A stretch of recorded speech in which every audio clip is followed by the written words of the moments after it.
ADHD is a neurodevelopmental disorder characterized by attention, hyperactivity and impulsivity.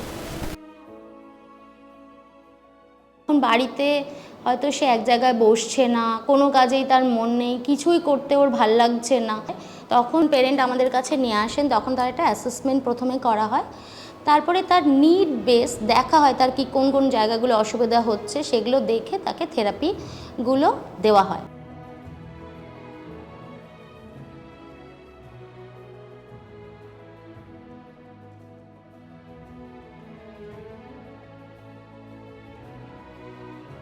ADHD মানেই একটা অ্যাটেনশনের অসুবিধা, সেখানে বেশিরভাগ ক্ষেত্রেই আমরা চেষ্টা করি তার অ্যারেঞ্জ করে নিই ক্লাসরুমটা, যেখানে বসে তাকে কাজ করানো হবে।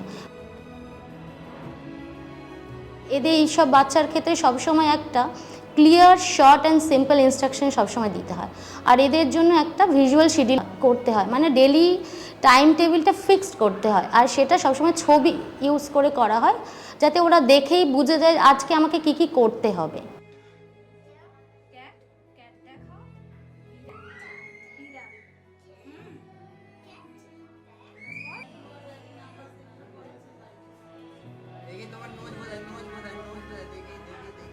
Here at Manovikas, we recognize each child with ADHD has unique strengths and ability.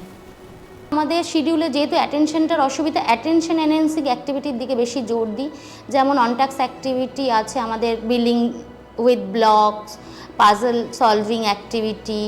খুব আরও ছোট বাচ্চা হলে তাকে প্লে ডো অ্যাক্টিভিটি করা হয়, কারণ এদের ক্ষেত্রে সেন্সরি প্লেটা খুব ইম্পর্টেন্ট পার্ট একটা।